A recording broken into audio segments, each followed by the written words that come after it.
Volvemos a Laica a las 10 y te lo prometimos, por supuesto, en el primer bloque. Dijimos que íbamos a hablar de arte y ya llegó nuestro artista mendocino. En sus obras se ven reflejadas la civilización, la barbarie, la visceralidad, y está con nosotros, estamos hablando de Andrés Cassiani. Bienvenido a Laica a las 10, es un placer tenerte aquí. El placer es mío, gracias por el espacio. Bien, vas a estar presentándote, vas a estar inaugurando una muestra mañana en el Museo Carlos Alonso. Se llama La Orquesta del Titanic. Contame un poco y bueno, también, ¿quién integra esta orquesta? Mirá, lo interesante es que el nombre de la muestra está puesto desde el año pasado, en realidad cuando se propuso el proyecto. Y bueno, tiene un sentido un poco metafórico de lo que creo que estamos todos viviendo, ¿no? Es muy rebuscado entender el nombre. A mí principalmente lo que me motivó fue un poco esta imagen tan emblemática, ¿no? De esa orquesta en una situación de hundimiento irreversible y de la perseverancia del arte a pesar de esa situación. Y la mezcla que tiene de patetismo eso, por un lado, de decir que inútil, y también de cierta belleza en esa valentía.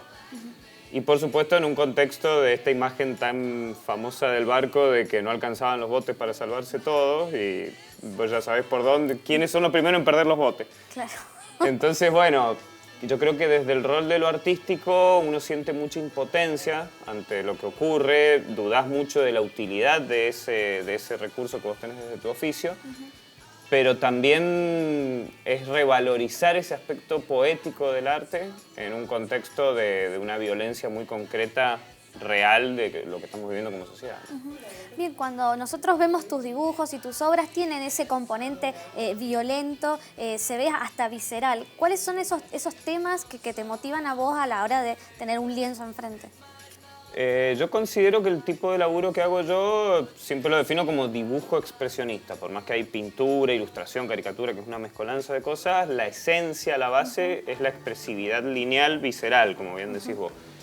Yo creo que tiene mucho que ver con mostrar este desgarramiento que se genera constantemente en la sociedad con los sectores más vulnerables, con la sensibilidad en esa sociedad, porque es una sociedad que te lleva todo el tiempo a un materialismo que termina en... Yo justo ahora he visto recientemente la película del Guasón, que está tan de moda. Sí.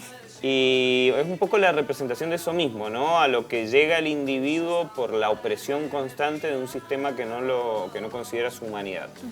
Entonces yo creo que eso es central en el laburo que hago yo, incluso cuando hay elementos de humor, incluso hasta cuando hago ilustración infantil. Claro. Hay algo inevitable que es esa especie de denuncia que no es una violencia en sí misma, sino que es como el mostrar a esa humanidad que trata de aferrarse a su sensibilidad y a mantenerse humano en un contexto que pretende que sea un automatizado sin sentimientos, individualista, meritocrático. Y en ese desgarro del que vos nos contabas, ¿cómo fuiste encontrando tu propio estilo a la hora de decir, bueno, quiero dedicarme a esto? Mira, del querer dedicarme a eso siempre lo supe, tengo historietas de antes de saber escribir, de cuando era chiquitito. Después sí yo me considero que como que me enrolé en una tradición que tiene mucho de mendocino, que es este dibujo expresionista que tiene referentes muy importantes en la provincia, por nombrarte a Alonso, a Escafati, a Eduardo Tejón, muchos otros ejemplos que también van a nivel mundial. Es como una especie de género que hay dentro de las artes visuales. Yo lo considero, viste, como si vos sos músico y decís, bueno, me voy a meter en el flamenco, por decir algo. Es una especie de género expresionista del cual yo me considero un eslabón. Por supuesto que cada individuo trae su aporte y su visión propia. Pero yo me considero parte de una tradición muy admirada a nivel mundial del dibujo mendocino. A mí me hacen comentarios a nivel mundial, me dicen de qué hay en Mendoza que salen tantos dibujantes buenos, digamos. Bueno en el sentido de darle su relevancia a la línea y a la expresión de la figuración. Y eso, para vos, ¿qué consideras que sea bueno, un dibujante bueno? Es decir, esto me gusta, esto es bueno. A mí sí, es complicado eso de hablar de bueno y malo. A mí el criterio que a mí me mueve mucho es el de cuando algo te conmueve, cuando algo está diciendo lo que vos no sabés decir en palabras, pero vos ves la imagen y sentís como que te están mostrando a vos, estás viendo algo que es de adentro tuyo. Y ese es el ideal. Paul Klee decía que el arte no mostraba lo visible, sino que hacía visible. Y bueno, ese es mi ideal, es a pesar de todas estas palabras que estoy diciendo, lo que yo hago en el laburo es otra cosa, si no lo diría en palabras. ¿Y qué te encontrás? Bueno, vos has trabajado en muchos medios, en muchas revistas, has hecho muchas publicaciones. ¿Cómo es eso de ser un artista, pero también trabajar para otros y bajo órdenes o lineamientos? Es muy interesante eso, yo siempre remarco la diferencia entre artes visuales e ilustración. Yo me manejo en un intermedio entre esos dos mundos, que son dos mundos muy distintos, porque como bien decís vos, en el rol de los medios, que es donde vos entras como ilustrador, hay una bajada de línea, hay una ideología, hay una urgencia por el resultado del trabajo y hay un alto nivel comunicacional, que lo vincula con el diseño, lo vincula con la publicidad. Claro. Y ahí vos tenés un espacio para tu creatividad, pero es un espacio mucho más acotado. No es ese mundo del artista plástico que está en el imaginario popular del tipo que pinta cuando se inspira. No, esto es un oficio en el cual vos tenés que resolver con determinados plazos y limitaciones comunicacionales. A mí me encanta, pero es una gimnasia de un dinamismo visual y de una capacidad de opinar a través de la imagen muy interesante.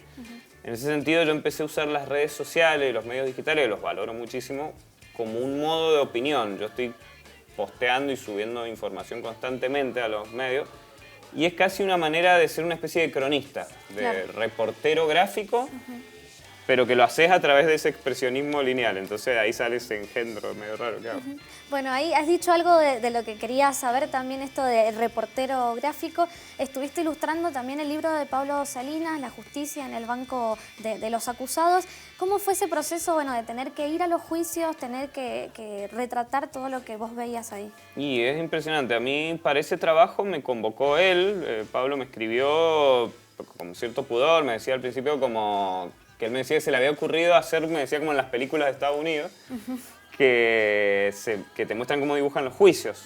En realidad eso viene de una cláusula legal de que no podían tomar fotografías y quedó antiguo como lo de las pelucas, ¿viste? Claro.